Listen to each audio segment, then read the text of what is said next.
All right. Welcome to Just Kickin'. My name is Olu Jabari. I am your host, and we are at Jabari's Martial Arts Academy in Sterling Heights, Michigan.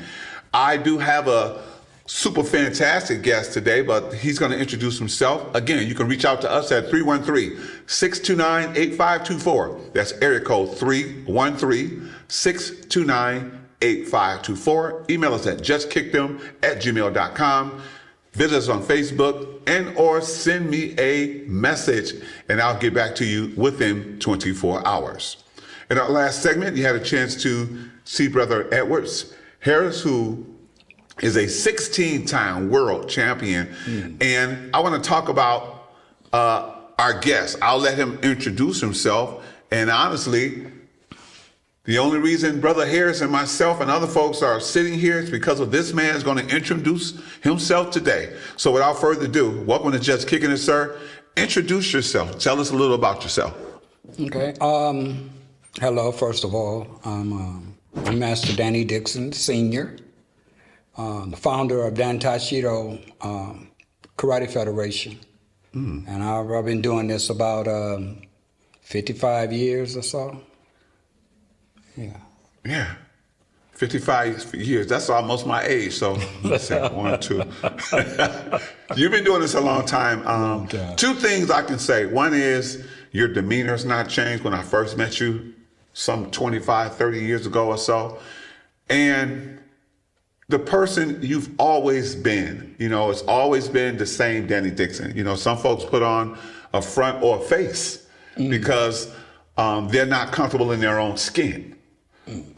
At tournaments that I've had a chance to witness you at, watch you at, and get excited about coming to see you, it was my honor and a pleasure. You would do things in the ring that no one else could do. You would have fun with the audience. You would even talk to the children. I remember those days. And not only that, you would win the matches, right? And you always respected your opponent at the same time. Right. So let's talk about some of the things that you've done. If you can recall one of your first black belt matches possibly, or one of the first championships you've ever won. Can you talk about any of those? Well, at first I had to get used to competition because where I came from, St. Yushim, we didn't do tournaments. Yes, sir. And so then when I went over to Jitaquan, we started doing it, and I had to adjust between street fighting and sports fighting. And then once I got caught on to that, I think I won my first tournament in Canada. Okay.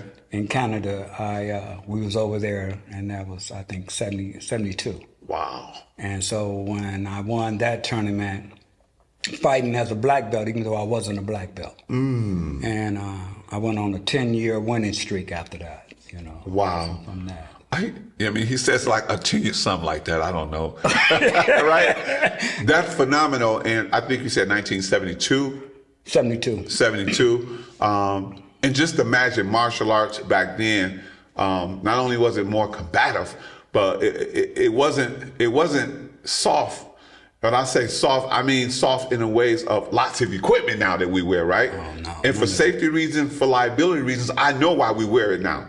I get it now. Our last guest talked about the same thing about how things have changed for the better. And we definitely got a lot more people in the sport. But when you were fighting, it was straight up. It was straight up fighting. There was growing kicks. You guys were doing sweeps. And folks were getting hurt. Yeah, well, if you wasn't in shape, you got a few bruises. but that was all part of the journey. Okay. It was all part of the journey, and it was a challenge. For me. Okay. I didn't look at it personally when I was fighting my opponent because it was a challenge, and I love a challenge. Yes, sir. And it wasn't until I felt that I arrived when I beat a great fighter named Victor Hale. When I beat Victor, I was excited because Victor was dominating the sport, and the Quinn boys was. Yes, sir. They was tight. So when I beat Victor, that's when the journey really went to that next level. Okay. And of course I would fight anybody because that's where I was brought up training with Walter King. Yes. Me and Kent Denson. Yes.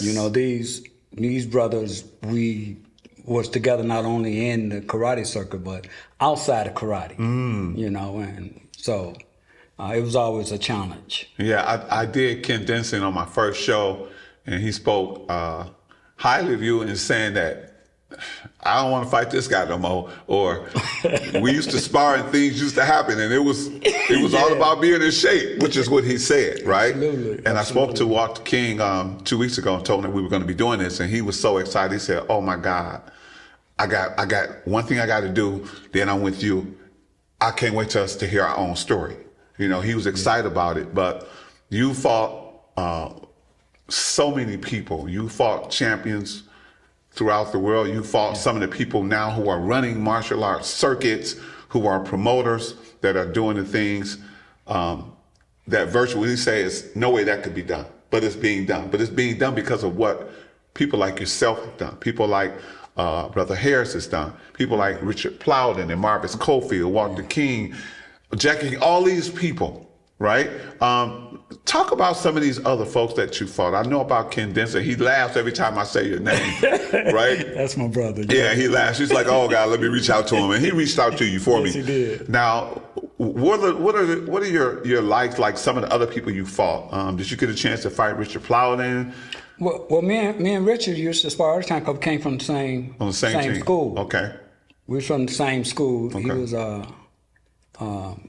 we came up together, and then we both was competing. And then he went off to college, and he took another route. And later on, I found that other route.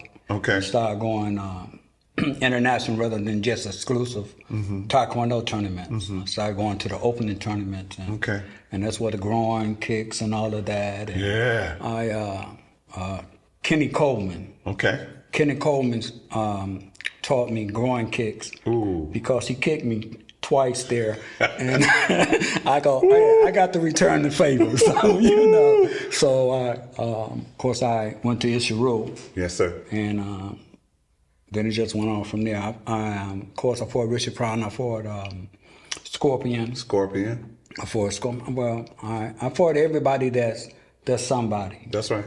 You know, even what's the brother? His name right on my tongue.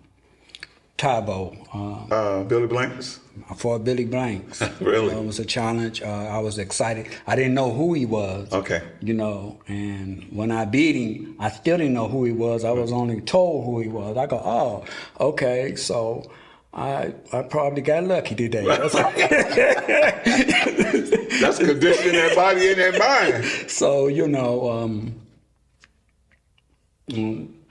guys like that, you know, Myron Brooks. Myron Brooks. You know, he was a brother. He always welcomed me down at the Northwest Activity Center. Yes, sir. Galinde. Galinde, you know, of course. We sparred. Yeah. We sparred. These are the people that I fought and learned things from. You know, there's a lot of untold champions that people don't know about. Yes, sir. That was down. And then plus, you know, we used to spar in the streets. Yes, sir. You know, it wasn't no disrespect. It was respect. If you walking down the street, I could be dressed up and I see somebody sparring. I go, "You want to spar?" So I would spar, and then I would go to the movies to see the karate movies. You know what I'm saying? Yeah. But it was all fun, and it was knowledge. Yes, sir. You know, it wasn't like I'm trying to kill you. I'm learning from you. That's right. You know, so if you got the best of me, you really didn't, because I learned from it. That's right. You know, so we learned what to do and what not to do. Yes. And learn that it's not the style, it's the person. You know, so that's I learned those things along the way, fighting different people. Yeah, your knowledge of the game, of the martial arts, you know, jumping into it, and then watching students and training students and being a world champion and training champions. And not only that, as it evolved and we give it another name of, to me, it's always been a sport. It wasn't always recognized as a sport until, and I say that knowingly because of the African Americans who were in the sport, right? Mm-hmm. You guys were there, you helped create this. And I always say it wasn't a sport because they didn't want to fight us. They didn't want to fight y'all. Yeah. It's easy to say, no, we're not going to let that be part of the language because, you know what's going to happen. It's kind of like black folks are in the martial arts now, right? And we tell folks, no, it didn't start in Japan, it didn't start in Korea. Yeah, okay, let's get the history right. So let me flip the script on you real quick and say that you've been tremendously blessed in things that you've done in the ring, yet outside of the ring, right? You've done some things with kids, with families. You're a minister. You do those things. You preach the goodness. You talk about all that. And then one of the things that in my last segment, we're talking about everything we do is a way of life. How do you connect? How do you connect that? I mean, we've all been connected to God some kind of way. But what connected you where you went from A to B to C, and then you're now here, but you're still well-rounded as a person? Well, and you know, in the beginning, me, I can only speak for myself. Yes, sir. I'm a lower person. If I'm with you, I'm with you. And then it wasn't until those who I was with was using my ability and I wasn't benefiting. And then it was out of, like most things, my art, Dan Tashido, was formed from betrayal. You know, not calling no name, but I was betrayed because I'm loyal to you if I'm with you. Whether if the boat is sailing smooth, I'm with you, and if it's sinking, we're gonna get to the shore together because I'm, like that. But after I was betrayed, real briefly, and just realized I was doing ministry when I didn't know I was doing. Yes. Dealing with the kids, being that father that was missing. Yes. I'm family orientated. Yes. And to me, the most important thing was for the person and not for the sports. We did the sports because that's something we want to do for self-achievement. Yes, sir. My thing was to make sure that if you had to defend yourself, that you would be able to walk away. And so that was my drive. And so as we went forth, ministry came again from hurt. Yes, sir. And I turned to God and never looked back. I guess I was a bad boy in martial arts. I was a bad boy in martial arts. So, okay. But nevertheless, in a good way. And God is, God is good. And it was that time, as I watch y'all do what y'all do, I admire what y'all do. But for as me, I do it privately. But that part was an old chapter. Yes, sir. And my journey now is a new chapter. And that's where my number one focus, where once upon a time, I lived and breathed the martial arts. Yes, sir. So now it's third on my list because, of course, it's God and then it's my family. Yes, sir. And so, and when I look at it, all came a full circle.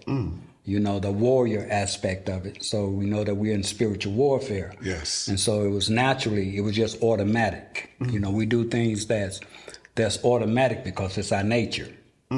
And until our nature get altered, you do what your nature does. Yes. And so my nature is I love people. I don't care about the color. I just love the people. I like that. And so by that, I treat people the way that I want to be treated. Okay. And, it's all about respect. Really, to be honest, I don't care if a person don't like me as long as you respect me. And so respect is given. Yeah. You got to earn respect. So from kids all the way up, I respect them. So they listen to me because I respect them and I listen. As a teacher, you have to listen to your students because your student is not always about karate. It's about life. So that karate brings them in so you can help them with life. And that's how I looked at it. Yeah, and I like that. My Grand Master instructor, Marvis Cofield, who is still around. Good friend. I was one of the only students that he trained personally, along with two other people. And I always thank him for that because it's hard to get one instructor that you can say, nope, I only train with this person. I only train with Grand Master Danny Dixon. I only train with Grand Master Harris or Richard Plowden or Marvis Cofield. But I say that to say you went on a journey, and there were pages to your journey. Like you said, you went full circle, and then we jumped into the biblical sauce. I call it biblical sauce because sauce is normally good. And when you put it over anything, it tastes good. Yeah. So I'm saying God is so awesome where he knows how to take us from point A to point B. Now I got you here. you can still talk about those things, but all that led you to where you are today. Yeah, absolutely. I see you a lot, on Facebook and on other things, just as happy, giving the blessings to people, being with your family, saying, hey, this is what's going on, get involved. I'm like, wow. Sometimes people need to see that, or as I say all the time, because it helps their families, and then your humbleness about you, you don't have to be that way. But then again, with you, you do have to be that way, if you know what I mean. Yeah. Right? That's me, right. We make choices. Right. Because of who we are and what we've achieved, which I heard you say. Yeah. But you also made a choice that God said, no, this is where I need you. Right? I know what you've done. Okay? And that I allowed you to do. Yeah. But now let me see this. This is your chapter. So as we get towards the end, I do want to make sure that we put the focus on God for sure, but also make sure folks understand that no one can do anything by themselves. No. And I think that you are a significant model for people who want to understand, how do I transition from here to here and actually get to where God wants me to be? Does that make sense? Yeah. Okay, because there's a road, and one of our guests, Mr. Harris says, yeah, if you give me a road map, I can read a map. Because if the GPS go out, some folks don't know where they at. But so if you got a map that you can read, you good. Yeah. And I think you're laying out a roadmap for people like myself and other folks who are coming through the yard, who know your name, have seen some videos and some clips and stuff like that, and just want this much of what you've done to help them in their life. So with that being said, let's talk about family life. You have daughters, you have grandchildren, you minister to people every day. I know that's your breakfast, lunch, and dinner. How does it make you feel when you're able to just do that for anybody you come upon? From where I done came from, that it's a great feeling. Okay. And I don't focus on it because it's natural for me. My thing is, only the wounded understands the wounded. Mm-hmm. And more important to me is I know martial arts is great and all of that, but martial arts is supposed to develop an individual. Yes, sir. Not just physically, but spiritually as well. Yes, sir. To develop, so to see someone develop, because I done deal with gangbangers in the martial arts that changed their lives, went to the service and they doing well now. That stuff makes me feel good. Wow. Because a little old me had some type of impact on some lives that changed lives. Yes. And even saved lives. So it did the same thing in the ministry, dealing with gangbangers, drug addicts, everything. I was able to relate and change some lives. Not everybody, but because you can only change when you want to change. Teach. And so the lives that has been changed, that's the most important thing to me. Okay. That any life that I have an impact on, it's more than money to me. Wow. Trophies and all of that is great, but the most achievement I feel that any life that I change. I still have black belts that they won't even train because I'm not training. That's right. But we stay in touch, and then we get together and we do something. So, okay, we're going to start doing something. I said, okay, when y'all ready, we can do this. Like that. I like it. Yeah, so, so now family, my grand and great grands. Yes, sir. Is calling. So now they trying to put the pressure on me too. Here we go, right? Yeah. I go, okay, well, we got to see what's going on. Right. But we're going to do this, Yes, sir. And so Yes, then, sir. of course, like with my kids, my grandkids, they got to watch the words that we say because they bring it back full circle to you. Yeah. So and I said, okay, I'm gonna get around to it. But I'm supposed to be doing this here because you did this. Uh-oh. So I go, right. Okay. Right. Like the lip. Okay, that's what we gonna do. Or one of the kids say, this child needs some discipline. And we work with discipline, not the whooping and stuff. That's right. You first have to, in order to know the problem, you got to listen to the person. And it doesn't matter the age, because if I'm acting out, it's a reason why I'm acting out. Okay. If I'm not doing, it's a reason. So I'm not looking at what you're doing, I'm looking at why you're doing it. Yes, sir. So when you touch the why, you can deal with the what. I mean, that's just my philosophy. I like that. You know, because if that tree keep growing, that person will keep going in that direction. But if you kill the root, the tree would die. You know, so when kids have rages, I have to understand the rage. So it goes back to me when I had a rage in me coming up, and it was the martial arts that gave me that balance, that controlled the rage. Because I figured I can fight and not get in trouble. So then I took a different outlook on it when I started fighting. So it wasn't nothing personal. It was just a challenge, and I loved it. Yes, sir. You know, even if like Walter King and Kent Denson kicked me across the room, that was good. Okay, Ken, we got that on tape, Ken. That was a good.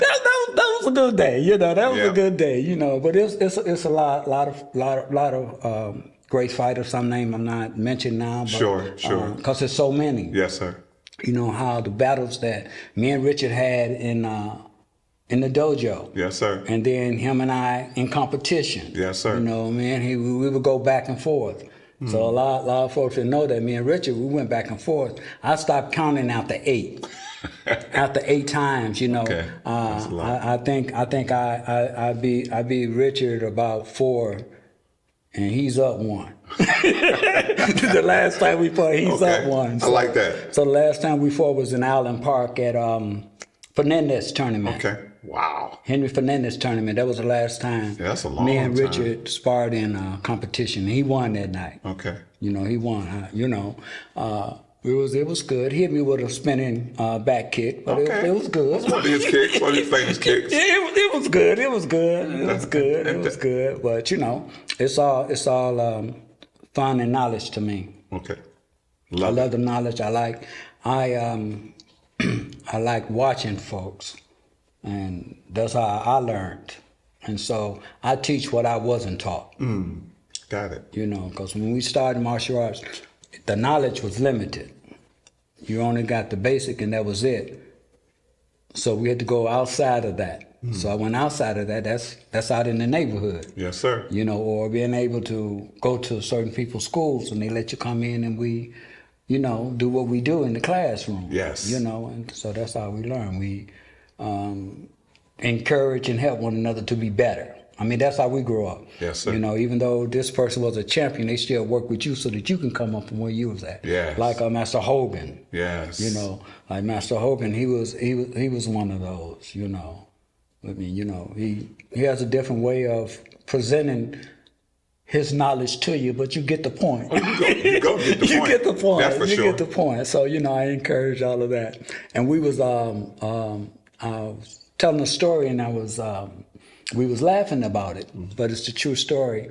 And like I said, I'm a bad guy. We went to Jackie King's tournament. Okay. I'm not sorry, Lady Moore tournament. Right. We had all been up there, Dino King, Kent, Bobby Peeler, you know, Rich Plow and all of them. So we was going to the after party, like we normally does. We go to an after party, so we went to an after party. But I was in the car with my wife, because we talking, right? Yeah. Okay, I'm in the car with my wife. My wife at the time, she's deceased, Lord bless her soul. Yes, right. And I had another female in the car, but Kent's supposed to be my wingman. I got you. So we get there, we're in a pacer, so you know a pacer Wait a minute, a pacer? Yeah, it has nothing but glass. Nothing but glass, A right? bubble? That's all it is. Okay. So we get there, and Kent's supposed to be waiting on me, but Kent, he jumped out the car, so the girl jumped out the car. Okay. But my wife didn't jump out the car, and as I tried to go out, she pulled me back in. That's why I said I never teach a woman on wood no karate no more, because she had a mean close-in fighting game, right? Okay. So she was jacking me up, and Bobby Peter told Richard and Kent, said, Danny getting beat up. So By the girl? It's not by my wife. So they were scared of her. They weren't scared of me. I just won the tournament, right? And I'm getting beat up in a car. So Bobby said, Danny getting beat up. So then Kent told Richard, go happen. And Richard told Kent, that's your boy. So the moral of the story, when you see a brother in trouble, give him a helping hand. Okay, that's what we need to do. Giving that man. So. And it might be a lady he getting beat up by, right? Yeah. That's been taught by somebody. Right. So, you know what I'm saying? Bobby, I called him the professor, and Richard was a world champion, and Ken, you know, he's a master street fighter, and nobody came to my rescue. The three amigos couldn't help me. Nobody would help me, you know? Supposed to be the 4 musketeers, not the 3 musketeers. Right. That's why they left me there alone. I love it. But we have a lot of stories. Yes, sir. I love it. Inside and outside. Yeah. And the most important thing that most of us still here to tell the story. And that's what we're doing. We want to bring these stories to life and to light so people can see.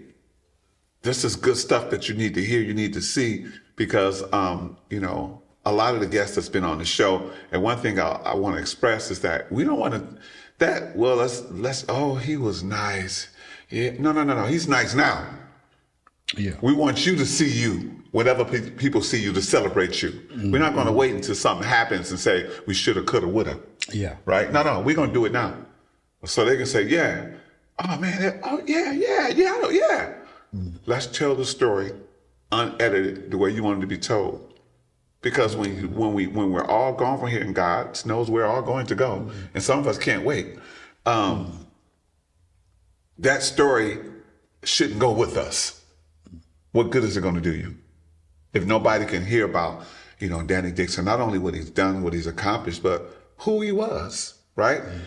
Why does he have the offspring? Who are the grandchildren? Who are the babies? They need to know all of that, right? Yeah. And all that came out of you using this first and then these when you had to. Yeah. But now you're using this. The heart has captured the soul. And I think from a martial arts perspective, we're going to get Richard here. We're going to get Bobby Peeler here. We're going to get all those guys here. But the most important is be able to put this documentary together, show some footage. You guys have some footage that you can sit around a Christmas tree with or holidays with or hanging out with and go, wow, I remember when we had the discussion, right? Mm-hmm. But if nobody has it and nobody knows, what good is it? Yeah. What good is having $1 million and you sitting at home with no friends? I hit the lottery, okay, yeah. But you at home by yourself because you decided, I'm good now. No, you're never good if God is not involved. And I say that to you to say this, that we thank you for who you are. We honor your legacy. And we want to make sure people understand where we come from, where I came from, you know, where my daughter came from. All my daughters and all those children that's being trained out of myself, Brother Harris and other folks, all that came out of you and Richard and Umfudishi Cofield, Brother Hogan, all these people, right? That we don't give homage to, or we don't respect enough to say, yep, I learned that there and give it back. Yet we want to go outside, open up our own schools, call it what we want to call it, but still give no respect to those from which we learned it. Right. You know, that's why in my school you see in partnership with Okibalan, because I want to make sure folks know that's where I learned everything I know. What else could I teach for what I learned? And right, and we all, we used to, because it wasn't nothing selfish when we was coming up, because we all used to be down at the inner city subcenter. Yes, sir. You know, all different style. We all be there and have master training. Yes, sir. Master Spartan, and no one was. Well, I wasn't able to sit at the table then. You know, I didn't have the rank, but I was.